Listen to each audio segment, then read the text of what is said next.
Hey guys, it's Candy in the Land of Sushi. Welcome back to my channel. In today's video, I had the privilege to interview two of my friends who are both English teachers here in Japan. One is an ALT who works for the JET program, and the other one is an international school teacher. The reason why I interviewed them is because I want to know their thoughts about teaching English in Japan as a non-native speaker, and I also want to know their struggles and successes as an English teacher here in Japan. In the video, for the most part, we spoke in Filipino. So for those of you who do not speak the language and who do not understand Filipino, I added subtitles, so just turn the subtitles on so that you'll get a grasp of what transpired during our discussion. So if you want to know the life of an English teacher here in Japan, then please keep on watching. Hello guys! A long time no see! Kumusta naman? Sige, let's start with Sir Erwin. Hello everyone, welcome to the vlog of Miss Candy, Candy in the Land of Sushi, and I hope all of you are doing well.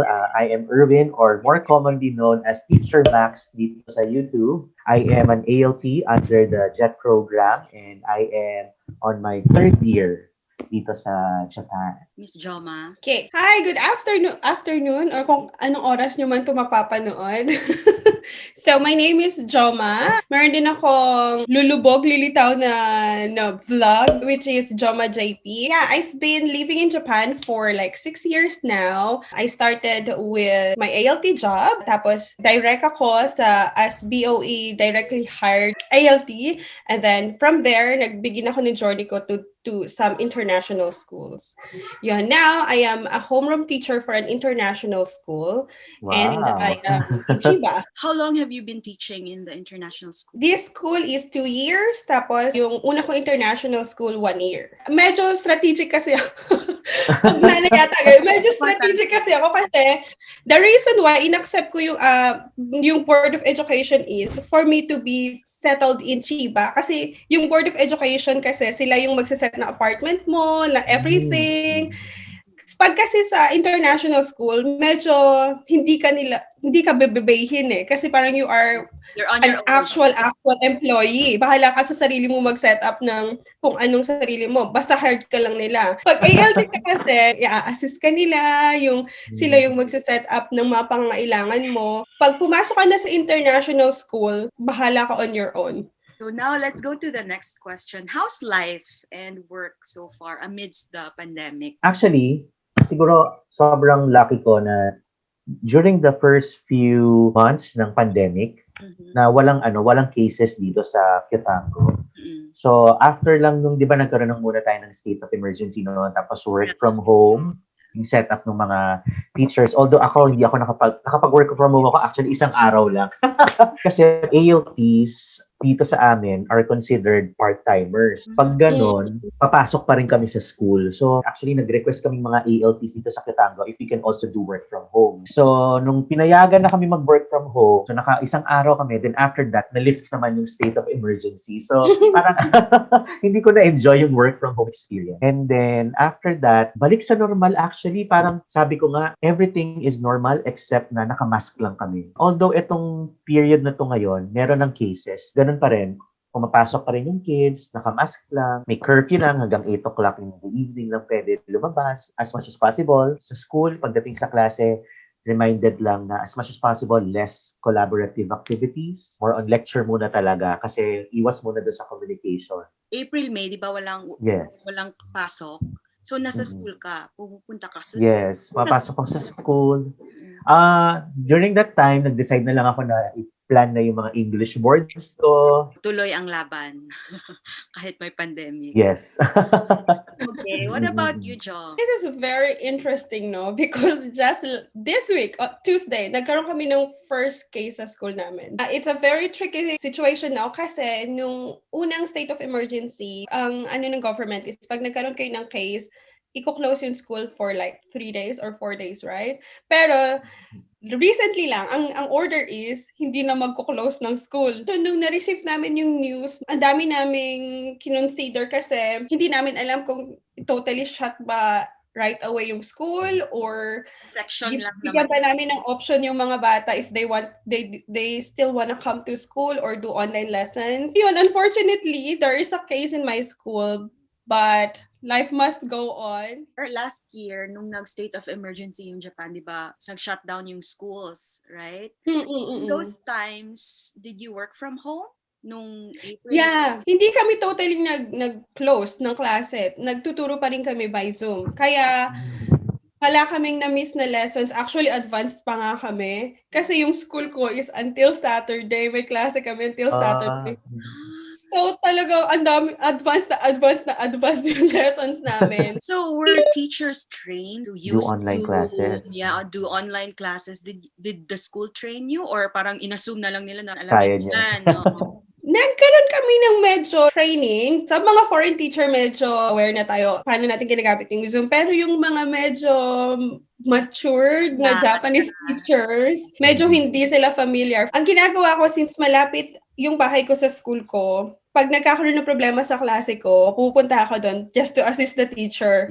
Tapos, balik ulit ako sa bahay. Parang ganun lang. So, did you have to go to school to conduct Zoom lessons or you can work from home? No, at my house. Pero may mga araw din na yung klase ko required, halimbawa yung nasa lab ako, science room, or minsan nandun ako sa classroom ko, kailangan kong gamitin yung mga paraphernalias natin doon. At least tuloy-tuloy yung learning. Kasi nung dito sa amin, nung nag-work from home, tuloy rin naman yung learning pero sobrang daming worksheets ang pinadala sa mga bata. So actually, nung first few days nung state of emergency, lahat ng teachers talagang puro Xerox, ganyan. Ang kakapal ng mga worksheet. Tapos, nabilib din ako sa dedication nila kasi sila talaga yung pupunta sa bahay ng bata para iabot yung mga worksheet. Sabi ko, wow. I have a question kasi the problem kaya hindi ma-conduct yung online learning public school, it's because not everyone has computers. Yeah. What about Totoo yan. Totoo. Nung nag-start na yung gantong system na mag-online lesson kami, at the beginning hindi kami lahat ginagamit namin yung personal computers namin. Pero nung medyo hindi matapos-tapos yung pandemic, taga alam namin na medyo matatagalan yung gantong system, binadgetan na magkaroon kami ng tig-isang computer tsaka Wi-Fi connection sa classrooms. Kasi yung ibang teachers din, kahit international teachers, they still prefer to do online lessons sa classroom. Mas convenient sa kanila yon. Mas conducive for teaching siguro. May computer ba lahat ng students mo? Lahat! Minsan nga makita mo tatlong mukha nila doon kasi meron na sila sa iPad nila. So sinasaway ko minsan kasi ang dami talaga nila. Okay. May kaya talaga ang mga nasa internet. May gusto pa ito na yun ng mga gets. Okay. Sa akin naman, with my dispatch company, April and May, we worked from home. So, for 2 months I stayed here. Tapos, we just need to submit. Wow, ang tagal din. Oo, hindi ko nga alam kung anong ginawa ko in those 2 months. Nakalimutan ko na. Nag-guest ka sa channel ko. Oh, yeah. So, in those 2 months, gumawa na lang ako ng mga PowerPoint games na nagamit ko naman when the school opened. And nagustuhan naman ng mga bata, ng mga teachers. So, they were like, kailan mo to ginawa? Sabi ko, nung 2 months na walang pasok, ginawa ko. So, ayun. Parang productive naman ako somehow. What made you decide to come to Japan to teach? Actually, I had no plans of leaving the Philippines talaga. Kasi I've been teaching in the Philippines na for 12 years eh. Nakikita ko na yung sarili ko na doon na, sa Pilipinas na lang. Until, yun nga, sinasabi ko lagi, one time, my best friend and I went to Taiwan. Wala lang, for travel. Matagal din na kasi ako ini-invite mag-work abroad. So, doon ko lang nakita yung differences of, alam mo yung working as an OFW, somehow yung meron kang extra finances compared to a person working in the Philippines.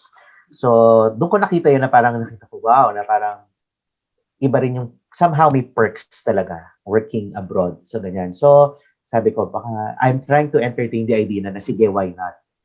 And then, right after ng travel namin sa Taiwan, doon naman nag-message yung best friend ko sa akin kasi nakita niya yung post ko about our yearbook. Then she told me that she hasn't seen her. So, sabi niya, patingin. Kasi nagkwentuhan na kami, nalaman ko na ALT pala siya dito sa Japan. With JET? So, with JET, under JET. So, kasi wala talaga akong idea about, kasi hindi man ako, wala akong plans. So, siya nag-introduce sa akin sa JET and then she told me to try. And ayun, sabi ko, ito na siguro yung nakuha ko yung sign sa Taiwan, binigay sa akin ni Lord through my friend sa JET. And ayun, fortunately, nakapasa naman. Galing. Ayan, so I'm here. What about you, John? Ano naman kami, no, opposite. Kung siya na-enjoy niya at tanggap niya na magtuturo siya sa Philippines, ako naman, hindi ko nagustuhan yung experience ko nung nagturo ako sa Pilipinas. Kasi nagturo ako sa public high school. Public? I didn't really enjoy it. Talagang, How long? yeah. For how long? 1 year lang. It's not for me. Hindi pa siya for me that time. Ang lakas mga stress. Kasi sayang naman yung pinag-aralan natin, yung lisensya natin, di ba? So, nagtry ako sa public school, sa private school. Hindi ko rin siya gusto. So, inisip ko that time na baka teaching is not really for me. Hindi ko siya passion, hindi ko siya gusto. Kaya nag-start ako to venture sa ESL teaching. So, ayun, ginawa ko siya for like 5 years. Talagang na-enjoy ko siya kasi it's not really like you need to do lesson planning. Kailangan mo i-present to sa mga department head or something like that. So, it was just fun for me doing that kasi bagets pa din tayo nun, di ba? Until nag-asawa na nga ako and nagkaroon ako ng baby, I was still doing online, ESL online. May isang araw, parang naisip meron pa bang iba akong pwede, parang career-wise, anong mangyayari sa akin, lalo na ngayon na may baby na ako. And then, one day, one of my co-tutors dun sa online school na yon, sa FB group namin, nag-message siya, anong pwede kong dalhin sa Japan? Kasi sa Interact din siya, we are required to bring something from our home country to present sa first day lesson. Di ba may ganun tayo? First day lesson, yung introduction yun. Hindi ko alam na chess-ham siya, hindi ko alam yung Interact. Naghanap lang ako ng parang teaching opportunity sa Japan. Lumabas si chess-ham. Hindi ko pa rin siya ma-imagine kasi lang yung baby ko doon? 4 months? 4 months. Tapos alam ko hindi rin ako papayagan ng asawa ko kasi hello, baby pa yung baby ko, literally. Simula nung nag-asawa kami, never kaming naghiwalay. Lagi kaming together. Pero nag-send ako ng resume sa chess-ham. Aba, si chess-ham, kinontak ako. Sabi ng asawa ko, sige, attend ka lang ng seminar para din may makita ka sa labas, makapag-travel ka, gano'n, may makilala ka man lang na ibang tao. Kasi nga, nade-depress ang lola mo. Umattend ako nung seminar, 120 people. Sabi ko sa kanya, alam mo, talaga parang joke lang to. Sabi ko sa kanya, kasi imposible naman makuha ako dun sa 120 people. That time, parang it's the beginning of the peak ng pagpapadala ng ALT. Hanggang sa umabot na ako ng recorded demo, parang nare-realize ko na, pag ganito na, seryoso na to. Yes. Hanggang sa pinag-usapan namin ng asawa ko. Tapos alam ko talaga hindi ako papayagan. Sabi niya, sige, go ka lang. Na which is sobrang gulat ako kasi hindi siya personality ng asawa ko. Sabi niya, sige, go ka lang. Sabi ko, paano kung iiwan si Vito? Sabi niya, ano ka ba? Lapit-lapit lang ng Japan. Kung malungkot ka, pwede ka umuwi anytime. May Skype naman. Sabi niya, basta pag hindi ka na masaya, kahit kailan pa yan, umuwi ka.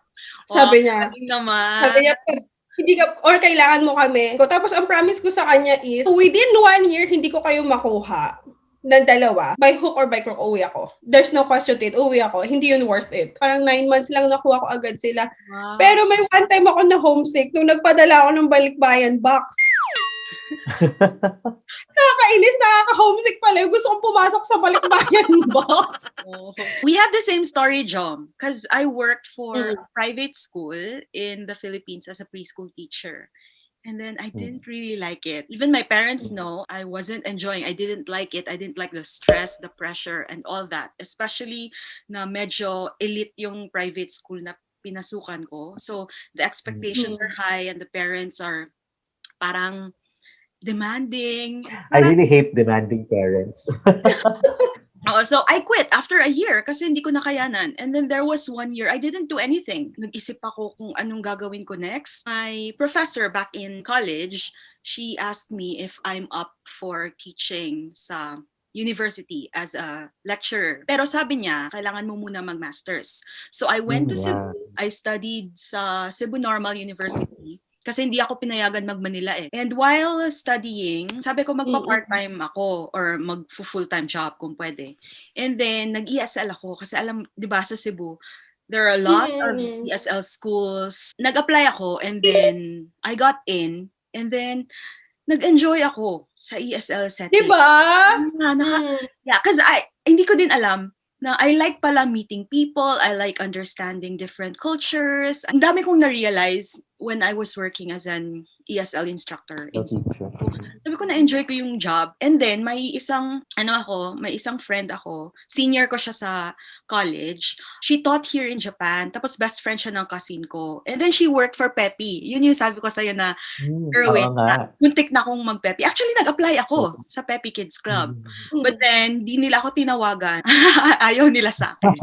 So, but I didn't stop. I searched online. Online lang talaga. I didn't know about JET program. Back then, wala akong kaalam-alam. And then I didn't know about the ALT job. Nag-search lang ako. I went to Work Abroad PH and POEA na website. And then, yun, lumabas si Chesham. And then I sent my resume. And then, yun na, the rest is history. Hindi ba mahirap sa'yo, Karla? Kasi yung office kasi ni Chesham is in Manila, in Makati. Tapos, ang dami talaga nag-apply from Davao. Davao talaga ang dami, di ba?